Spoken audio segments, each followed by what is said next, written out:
पूरे देश में मूर्ति तोड़ो आंदोलन छिड़ा हुआ है। ऐसा लग रहा है जैसे एक विचार दूसरे विचार पर हावी हो रहा हो। त्रिपुरा की लेनिन की मूर्ति गिराए जाने के बाद देश की जगह जगह से मूर्ति तोड़े जाने की खबर आ रही है। आखिर कौन थे लेनिन, जिनके बारे में पिछले 2 दिनों में गूगल पर इतना ज्यादा सर्च हुआ है जितना आज से पहले कभी नहीं हुआ। हम जानेंगे लेनिन के बारे में। सिर्फ लेनिन की ही मूर्ति को नहीं, पिछले कुछ दिनों में पूर्वोत्तर भारत के जब 3 राज्यों के चुनाव के परिणाम है, उसके बाद पहले तो त्रिपुरा में लेनिन की मूर्ति को तोड़ा गया, उसके बाद तमिलनाडु में पेरियार की मूर्ति को तोड़ा गया, उसके कुछ ही देर बाद मेरठ से खबर आई कि वहाँ अम्बेडकर की मूर्ति को तोड़ी गई। ये एक ही विचार है जो इन तीनों जगह पे काम कर रहे हैं। लेनिन को तोड़ने वाले लोग भी उसी विचारधारा को फॉलो करते हैं जिन्होंने पेरियार को तोड़ा, जिन्होंने अम्बेडकर को तोड़ा। तो पहले जानते हैं कि लेनिन कौन है, जिससे दक्षिणपंथी इतना खौफ खा रहे हैं, जिससे और ये भी तर्क दिया जा रहा है कि पूरी दुनिया में लेनिन की मूर्ति तोड़ी गई। तो क्यों तोड़ी गई, इसके पीछे भी कुछ वजह है। लेनिन का असली नाम व्लादिमीर इलीच इल्नोवा था। पिछले 400 सालों से जारशाही थी वहाँ पे, मतलब मोनार्की थी। रूस में मोनार्की थी वहाँ पे। उस 400 सालों की मोनार्की को लेनिन ने उखाड़ फेंका। भयानक आंदोलन हुआ। 1917 में 2 चरणों में आंदोलन हुआ, पहला फरवरी में और दूसरा नवंबर में। नवंबर वाले ही आंदोलन को अक्टूबर क्रांति के नाम से जाना जाता है हिंदी में, क्योंकि वो पुराने कैलेंडर, उस वक्त जो कैलेंडर फॉलो किए जाते थे उस वक्त के हिसाब से वो फरवरी और नवंबर था। अभी के हिसाब से देखें तो मार्च और दिसंबर हो जाए, क्योंकि 12 दिन आगे होता है। लेनिन और मार्क्स में क्या ऐसा फर्क है जिससे भारत में रहने वाले लोग उनको एक प्रेरक के रूप में मानते हैं? ऐसा क्या है लेनिन में? और ऐसी जो आलोचनाएं हो रही हैं, जो कहा जा रहा है कि हमें बाहरी हीरो की जरूरत नहीं है, इन आलोचनाओं को कैसे देखा जाना चाहिए? पहले लेनिन मार्क्स से अलग नहीं हुए थे, उनके विचारों को उन्होंने एक स्टेप आगे बढ़ाया था, जिसे हम मार्क्सिस्ट और लेनिनिस्ट के नाम से जानते हैं। हुआ ये था कि रूस में जब जारशाही थी तो मार्क्स की ये थ्योरी थी कि सभी मजदूर वर्ग को एक साथ होके और अब सत्ता अपने हाथ में लेनी चाहिए। जितने भी खनिज हैं, जो भी संसाधन है, उस पर मजदूरों का बराबर हक होना चाहिए। ये मार्क्स का मानना था। लेकिन लेनिन ने सोचा कि जब तक सारे मजदूर एक होंगे और उस सत्ता को हासिल करेंगे, संसाधन को हासिल करेंगे, तब तक बहुत देर हो जाएगी और इस काम में वर्षों लग जाएगा। और पिछले कई सालों से होता आ रहा था, लेकिन सफल नहीं हो पाया था ये थ्योरी। तो उन्होंने इस स्टेप को थोड़ा सा आगे बढ़ाया। लेनिन ने उसमें ये ऐड किया कि सारे मजदूरों की तरफ से, सारे किसानों की तरफ से, वर्कर्स की तरफ से कुछ लोग उनका नेतृत्व करें और वो आगे बढ़े और तानाशाही से सत्ता को हासिल करें, संसाधन को हासिल करें और फिर उन सत्ता के माध्यम से संसाधन को सारे गरीब मजदूरों में बांट दिया जाए।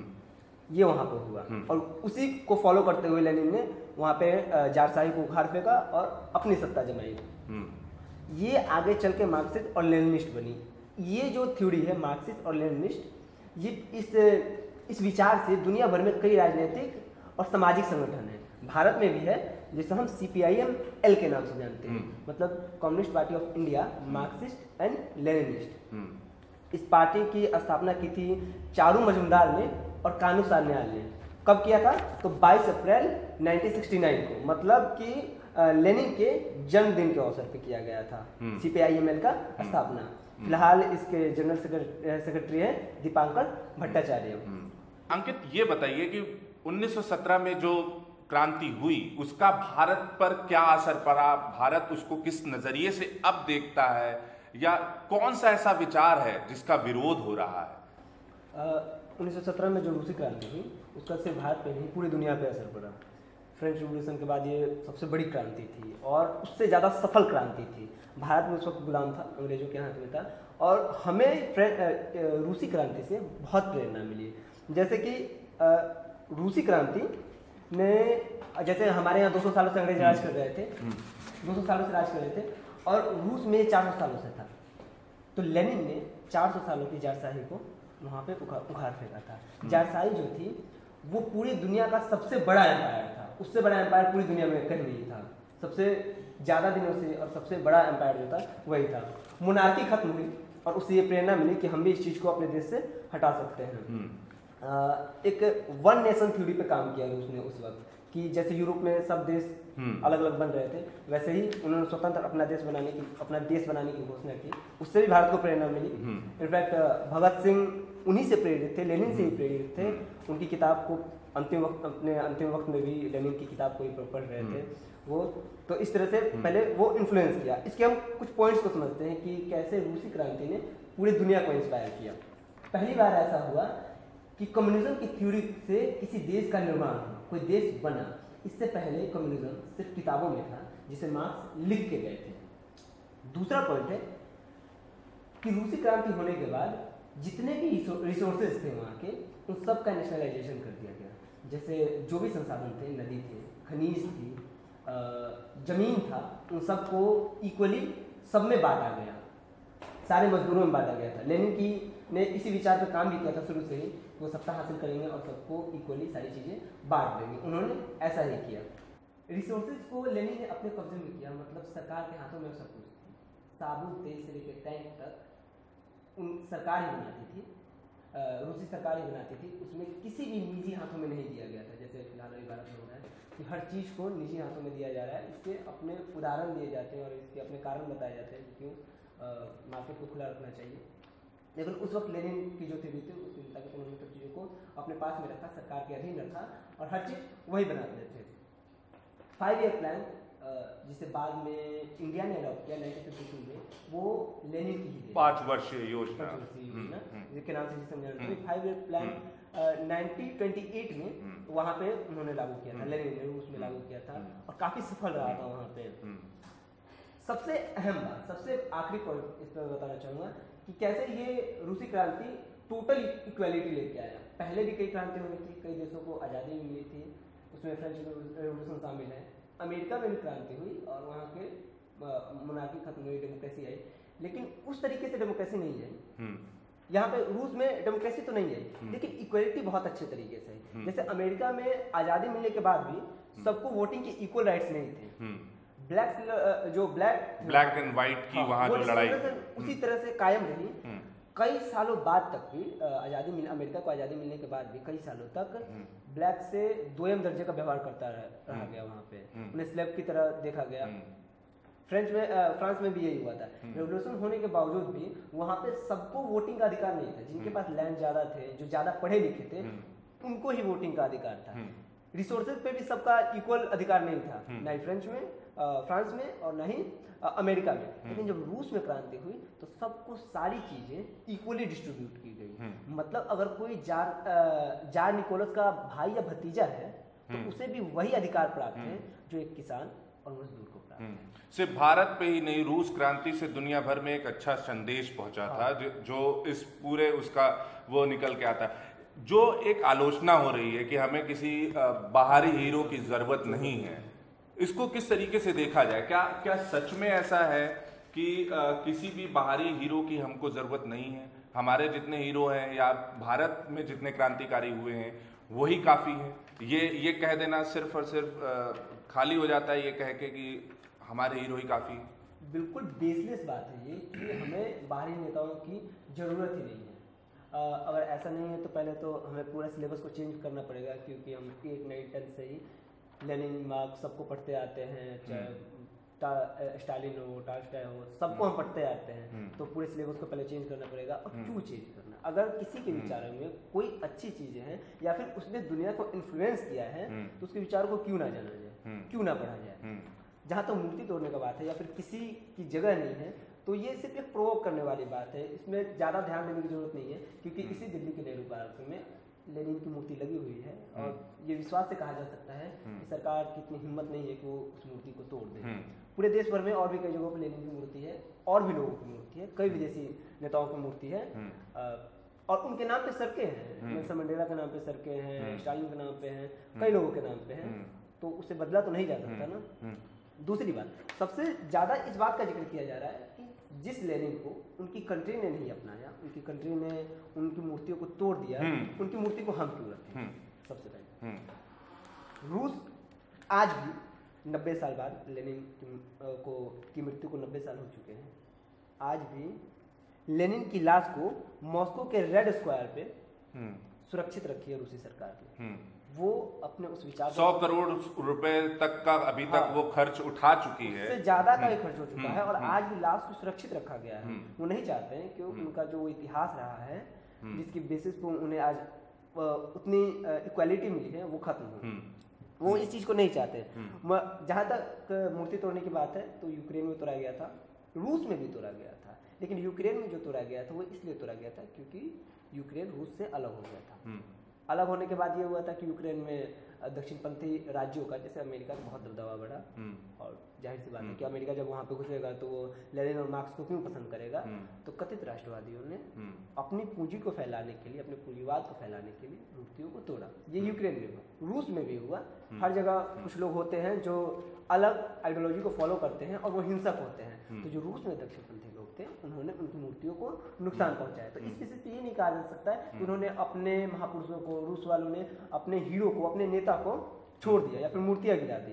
पूरी दुनिया में अगर लेनिन की मूर्ति गिराई गई तो इसके पीछे सोचना चाहिए कि क्या वजह रही होगी, क्यों पूरी दुनिया डर गई लेनिन के विचारों से, मार्क्स के विचारों से, क्यों? पूरी दुनिया की जब बात हम करते हैं तो सबसे पहले जो बात हमारे सामने अभी जो मौजूदा हालात बने हुए हैं, ऐसे कौन से लेनिन के विचार थे जिससे इतना डर गए कि उनकी मूर्ति ही गिरा दी?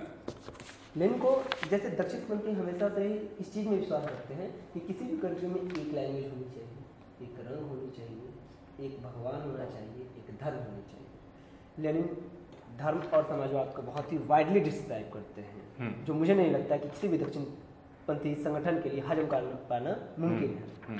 वो कहते हैं धर्म को एक व्यक्तिगत मामला घोषित कर दिया जाना चाहिए।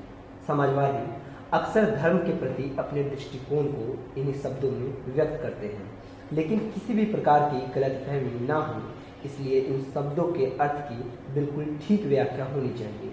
हम मांग करते हैं कि जहाँ तक राज्य का संबंध है, धर्म को व्यक्तिगत मामला मानना चाहिए, लेकिन जहाँ तक हमारी पार्टी का सवाल है, हम किसी भी प्रकार धर्म को व्यक्तिगत मामला नहीं मानते। धर्म से राज्य का कोई संबंध नहीं होना चाहिए और धार्मिक सोसाइटियों का सरकार की सत्ता से किसी प्रकार संबंध नहीं रहना चाहिए। प्रत्येक व्यक्ति को यह पूर्ण स्वतंत्रता होनी चाहिए कि वो जिसे चाहे उस धर्म को माने, या चाहे कोई भी धर्म ना माने, अर्थात नास्तिक हो, जो नियमतः हर समाजवादी होता है। नागरिकों में धार्मिक विश्वास के आधार पर भेदभाव करना पूर्णतः असहनीय है। आधिकारिक कागजात में किसी नागरिक के धर्म का उल्लेख भी निसंदेह समाप्त कर दिया जाना चाहिए। स्थापित चर्च यानी धर्मस्थल को ना तो कोई सहायता मिलनी चाहिए और ना पादरियों को अथवा धार्मिक सोसाइटियों को राज्य की ओर से किसी प्रकार की रियायत देनी चाहिए। लेनिन ने जो बातें कही उसमें कुछ पॉइंटों को पे जरा गौर करना चाहिए। उन्होंने कहा कि धार्मिक सोसाइटियों का सरकार की सत्ता से, सरकार जो सत्ता है उससे कोई संबंध नहीं होना चाहिए। मतलब अगर कोई धार्मिक संगठन है तो उससे वो सरकार में इंटरफेरेंस नहीं कर सकता, लेकिन अभी भारत में इसका ठीक उल्टा हो रहा है। वो इस तरीके से विरोध करते हैं कि किसी भी धार्मिक संगठन, धर्म आपका निजी मामला हो सकता है, लेकिन आप उससे सत्ता को इन्फ्लुएंस बिल्कुल नहीं करेंगे, क्योंकि उससे ये होगा कि जो बाकी धर्म के लोग हैं वो भेदभाव से महसूस करेंगे। जैसे अभी इंडिया में है कि कई धार्मिक संगठन हैं जो किसी विशेष पॉलिटिकल पार्टी को समर्थन देते हैं, और इसके लेनिन सख्त खिलाफ थे। वो नहीं चाहते थे कि किसी भी प्रकार का इंटरफेरेंस धार्मिक संगठनों का या धार्मिक लोगों का सत्ता पे हो। और शायद यही वजह है कि यही विचार है लेनिन के, वो विचार है जिसकी वजह से दक्षिणपंथी संगठन अभी उगड़े हुए हैं और लगातार उनकी मूर्तियों को नुकसान पहुंचाया जा रहा है, और इस तरह के और लोगों की मूर्तियों को भी नुकसान पहुंचाया। लेकिन इससे कुछ हासिल नहीं होने वाला है, क्योंकि मूर्तियों को तोड़ देने से उनके विचार तो मर नहीं जाएंगे। तो जाहिर सी बात है कि उन मूर्तियों को तोड़ देने से कोई नुकसान नहीं पहुंचने वाला उनके विचारों को। लेनिन की मूर्ति से पूरी दुनिया में, लेनिन मार्क्स की मूर्ति से पूरी दुनिया में डरा जाता है। ये भारत इकलौता एग्जाम्पल नहीं है, क्योंकि हर बार, क्योंकि जो गैर बराबरी है वो भयानक तरीके से पूरी दुनिया में फैली हुई है। अभी पिछले दिनों एक रिपोर्ट आई थी जिससे पता चला कि दुनिया की जो कमाई है उसका 84% हिस्सा 1% लोगों के पास है, और इसी गैर बराबरी के खिलाफ थे लेनिन और मार्क्स, और वही विचारधारा इन मुद्दों को उठाती है। इसलिए कोशिश की जाती है कि मूर्तियों के सांसद विचारों को कुचला जाए। त्रिपुरा में लेनिन की मूर्ति तोड़े जाने के बाद तमिलनाडु में पेरियार की मूर्ति तोड़ी गई। पेरियार कौन थे, उनका हिंदुस्तान के समाज में क्या हिस्सा था, कैसे दहेज विरोधी नीतियों के खिलाफ वो लड़ाई लड़ते रहे, शराबबंदी पर उन्होंने आवाज उठाई, ये सभी जानकारी को कैसे हम बता सकते हैं, या हिंदुस्तान के समाज को ये बताया जा सकता है कि एक बाहर का कोई नेता नहीं था, वो इसी हिंदुस्तान का ही में ही रह के उन्होंने इन सारी नीतियों का विरोध किया। पेरियार हैं कौन, पेरियार को हम कैसे देखें, आज की युवा पीढ़ी पेरियार को कैसे देखें? पेरियार को आज की युवा पीढ़ी को बताया ही नहीं जाता है, क्योंकि पेरियार के जो विचार थे वो इतने वाइब्रेंट थे कि शायद अभी जिस तरीके से धार्मिक चीज़ें फैली हुई है या फिर जो सौहार्द खत्म हो चुका है वो उसको बर्दाश्त नहीं कर पाएगा। अभी देश में नास्तिक होना मतलब किसी दूसरे ग्रह का प्राणी होने जैसा है, तो इसलिए और पेरियार नास्तिक थे और अपने नास्तिक आंदोलन को ही बढ़ा रहे थे, उसी की वजह से उन्हें जाना जाता है कि वो किस तरीके से धार्मिक भेदभाव से जूझने के बाद उन्हें लगा। क्या यही डर था कि दक्षिणपंथी उनके ऊपर नाराज, अभी तक नाराजगी उनके खिलाफ जो गुस्सा है वो अभी तक खत्म नहीं हुई है? क्या नास्तिक होना इनकी ही सबसे बड़ी वजह थी, दक्षिणपंथियों का निशाना? नास्तिक होना और समाज में बराबरी का हक मांगना, ये सबसे बड़ी वजह है कि अभी तक पेरियार को डिनाई किया जाता है, पेरियार को मेन डिस्कोर्स में लाया ही नहीं जाता है, क्योंकि ये कैसे कौन सा नेता होगा जो आके सामने, खासकर उत्तर भारत का कौन सा नेता होगा, यूपी बिहार बंगाल झारखंड का कौन सा नेता होगा जो सामने आके कहेगा कि मैं राम को नहीं मानता हूँ, मैं उसे नहीं पूजूंगा, मैं उसकी मूर्ति को तोड़ दूंगा? कोई नेता ऐसा नहीं है। दक्षिण भारत में जो रेवोल्यूशन उन्होंने किया, पेरियार ने किया, उसकी शुरुआत बहुत पहले से हुई थी। उन दलित वर्ग का, उस निचले तबके का, कथित निचले तबके का राजनीतिकरण पहले से जो नेता थे, जो महापुरुष थे, उन्होंने राजनीतिकरण कर दिया था, उन्हें बता दिया था कि आपके साथ भेदभाव हो रहा है। अब ये इसका नेतृत्व कर रहे थे, उनको बता रहे थे कि हमें इससे बाहर कैसे निकलना है। वो धर्म का एकदम वाइब्रेंटली विरोध करते थे। उनका कहना था कि जब तक धर्म रहेगा तब तक हमारे समाज से भेदभाव खत्म नहीं हो सकता। पेरियार ये भी चाहते थे कि महिलाओं को, क्योंकि महिला तो पूरे भारत की सबसे बड़ा दलित तबका है, चाहे वो किसी भी वर्ण में हो, किसी भी जाति में हो, महिला दलित ही होती है, बाबा साहब ने भी कहा था। तो वो उनको मुख्य धारा में लाना चाहते थे। वो सती प्रथा, बाल विवाह, तलाक जैसे चीज़ों पे जो विचार रखते थे, जितना प्रगतिशील विचार रखते थे, अभी किसी के लिए रखना मुश्किल है, अभी भी वो टैबू है हमारे समाज में। उनका कहना था कि अगर हमें मान लीजिए कि कोई अगर शादी में विश्वास नहीं रखता है या फिर शादी करने के बाद उसका उस व्यवस्था से विश्वास उठ जाता है, वो उससे बाहर निकलना चाहता है, तो उसके लिए तलाक की व्यवस्था होनी चाहिए। ये पेरियार का मानना था। उनका तलाक के बारे में ये भी कहना था कि अगर तलाक की व्यवस्था नहीं रहेगी तो लोग एक से ज़्यादा पत्नियों को रखेंगे, एक से ज़्यादा पति को रखेंगे, जिससे समाज में कुछ डिसबैलेंस होगा। क्योंकि उन्होंने कहा कि तलाक जैसी चीज़ होनी चाहिए। उस वक्त सनातन धर्म में ऐसी कोई व्यवस्था नहीं थी, एक बार बन गया तो 7 जन्म बोला था। तो उन्होंने इस चीज़ का विरोध किया, बोला कि तलाक होनी चाहिए। वो वुमेन्स की इक्वालिटी के लिए भी धर्म को वहाँ पे लाकर खड़ा करते थे, बोलते थे कि जितने भी कर्मकांड हैं हर तरीके से तुम्हें दबाने के लिए लाया गया है ताकि तुम आगे ना आ सको। जो भी व्रत है, जो भी त्यौहार है, वो तुम्हें दबाने के लिए लाया गया है ताकि तुम आगे मुख्य धारा में आके अपनी आवाज बुलंद ना कर सको और पितृसत्ता जो है एकदम आसानी से फलता फूलता रहे। आखिर में हम पेरियार का कोई एक ऐसा विचार जो मौजूदा हालात पर भी लागू होते हैं, जैसे हिंदुस्तान में जो बना हुआ है, जो उन्होंने कहा था। पेरियार के जितने भी जो भी विचार थे आज भी बहुत हद तक प्रासंगिक है। उन्होंने जिस बात को कहा कि किस तरह से धर्म गैर बराबरी ला रहा है, एक तबका है जो कह सकता है कि वो एक मॉरल सपोर्ट देता है, एक मानसिक संतुलन बनाए रखने के लिए सही होता है, लेकिन पेरियार का ऐसा मानना नहीं था। उनका सीधा कहना था कि ईश्वर को धूर्तों ने बनाया, गुंडों ने चलाया और मूर्ख उसे पूजते हैं। मतलब ईश्वर को जिन्होंने बनाया उन्होंने अपने फायदे के लिए धूर्तता से बनाया ताकि वो बाकी निचले तबके पर, कथित निचले तबके को निचला तबका बनाकर उस पर शासन कर सके। गुंडों ने चलाया, मतलब बनाने वालों ने बना दिया अपनी धूर्तता से, अब उसको चलाने के लिए गुंडों को जरूरत पड़ी।